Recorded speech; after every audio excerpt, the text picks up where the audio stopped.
تمام تعریفیں اللہ رب العزت کے لیے ہیں جو تمام جہانوں کا پروردگار ہے۔ درود و سلام ہو ہمارے آخری اور پیارے نبی حضرت محمد مصطفیٰ صلی اللہ علیہ وآلہ وسلم پر، ان کی آل اولاد پر اور تمام صحابہ اکرام پر۔ اللہ رب العزت نے سلسلہ نبوت کی ابتدا حضرت آدم علیہ السلام سے فرمائی اور اس کی انتہا محمد صلی اللہ علیہ وآلہ وسلم کی ذات اقدس پر فرمائی، اور آپ پر نبوت ختم ہو گئی، آپ کے بعد کسی کو نبی نہیں بنایا جائے گا۔ اس عقیدے کو شریعت کی اصطلاح میں عقیدہ ختم نبوت کہا جاتا ہے،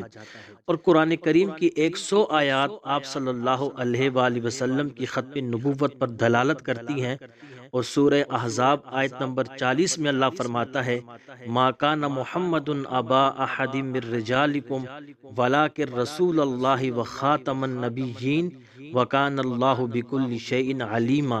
کہ تمہارے مردوں میں سے محمد صلی اللہ علیہ وآلہ وسلم کسی کے باپ نہیں، لیکن آپ اللہ کے رسول ہیں اور تمام نبیوں کو ختم کرنے والے یعنی خاتم النبیین ہیں، اور اللہ تعالیٰ ہر چیز کو بخوبی جانتا ہے۔ اسی طرح دوسرے مقام کے اندر اللہ رب العزت نے اپنے تمام انبیاء اور رسول کو ایک جگہ جمع کر کے وعدہ لیا کہ اگر تمہاری نبوت کے دوران میرا آخری نبی آ جائے تو تمہیں نہ صرف اس پر ایمان لانا ہوگا بلکہ ہر طرح سے ان کی مدد بھی کرنا ہوگی، یعنی ان کے دور نبوت میں تمہاری نبوت نہیں چل سکے گی۔ اس بات کا تذکرہ رب ذوالجلال نے قرآن کریم سورہ آل عمران آیت نمبر 81 میں کیا کہ وَإِذْ أَخَذَ اللَّهُ مِيثَاقَ النَّبِيِّينَ لَمَا آتَيْتُكُم مِّن كِتَابٍ وَحِكْمَةٍ ثُمَّ جَاءَكُمْ رَسُولٌ مُّصَدِّقٌ لِّمَا مَعَكُمْ لَتُؤْمِنُنَّ بِهِ وَلَتَنصُرُنَّهُ قال أقررتم وأخذتم على ذلكم إصري قالوا أقررنا قال فاشهدوا وأنا معكم من الشاهدين۔ اسی طرح چوتھے مقام پر اللہ رب العزت نے ہمارے نبی کریم صلی اللہ علیہ وآلہ وسلم کی زندگی ہی میں دین کو مکمل کر دیا، اور آپ کے بعد نہ ہی کوئی شریعت ہوگی اور نہ کوئی نبی، جیسا کہ رب العالمین کا فرمان ہے، اکملت لکم دینکم واتممت علیکم نعمتی ورضیت لکم الاسلام دینا، کہ آج ہم نے تمہارے لیے تمہارا دین مکمل کر دیا اور اپنی نعمتیں تم پر پوری کر دی اور تمہارے لیے اسلام کو دین پسند کیا۔ اسی طرح 210 احادیث متواترہ میں آپ صلی اللہ علیہ وآلہ وسلم کی ختم نبوت کو بیان کیا گیا۔ اللہ کے نبی صلی اللہ علیہ وآلہ وسلم نے فرمایا کہ میرے 5 نام ہیں، میں محمد بھی ہوں، میں احمد بھی ہوں، میں ماہی بھی ہوں، میں حاشر بھی ہوں، اور میں عاقب ہوں یعنی خاتم النبیین ہوں۔ میرے بعد کوئی نیا نبی دنیا میں نہیں آئے گا۔ اور اللہ کے نبی صلی اللہ علیہ وآلہ وسلم نے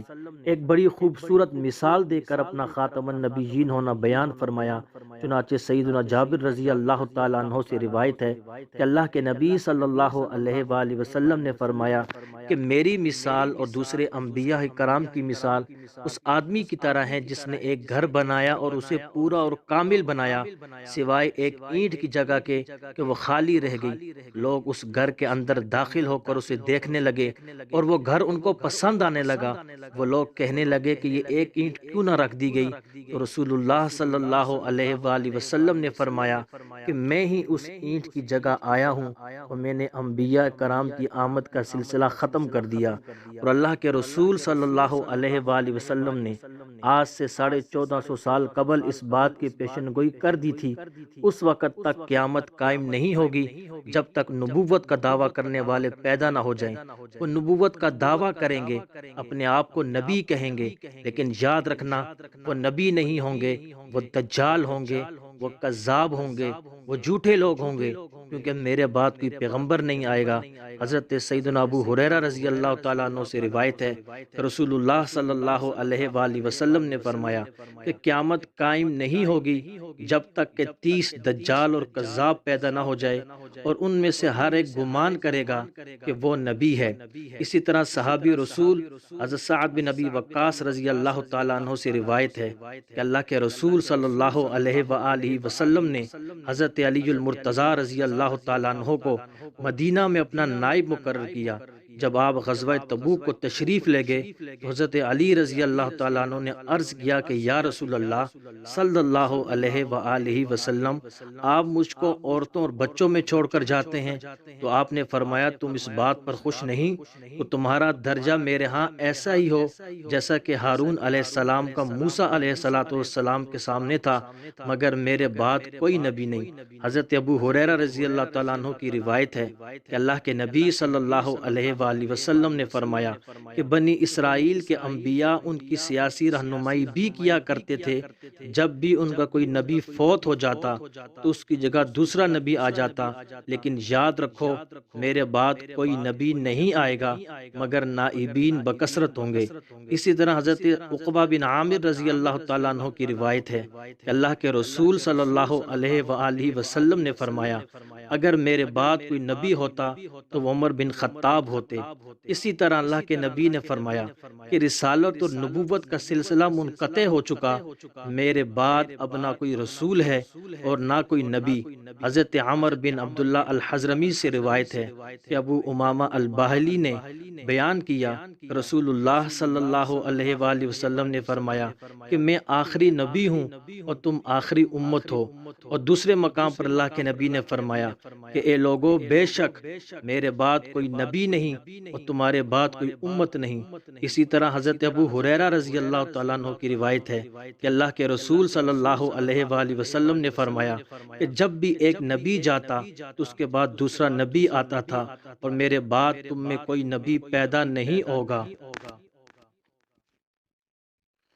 اسی طرح محدثین کرام میں سے اور مفسرین میں سے امام ابن جریر طبری نے خاتم النبیین کا مفہوم بیان کرتے ہوئے لکھتے ہیں کہ آپ اللہ کے رسول اور خاتم النبیین ہیں، یعنی وہ ہستی جس نے مبعوث ہو کر سلسلہ نبوت کو ختم فرما دیا اور اس پر مہر ثبت کر دی، اور قیامت تک آپ کے بعد یہ کسی کے لیے نہیں کھلے گی۔ اسی طرح امام بغوی شافعی نے خاتم النبیین کی شرح بیان کرتے ہوئے لکھتے ہیں کہ آپ اللہ کے رسول ہیں اور خاتم النبیین ہیں، اور آپ صلی اللہ علیہ وآلہ وسلم کی بعثت مبارکہ کے ساتھ اللہ تعالیٰ نے نبوت کو ختم فرما دیا۔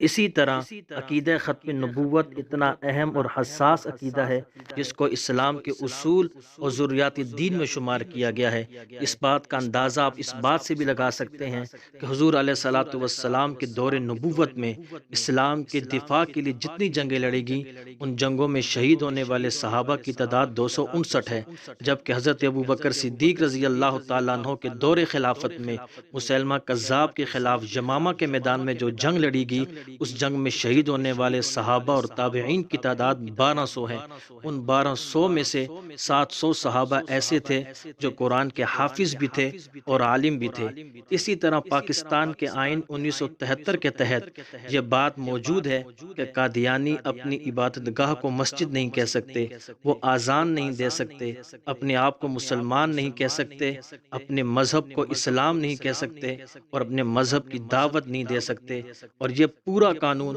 پاکستان کے پینل کوڈ 298 بی اور 298 سی کے اندر موجود ہے۔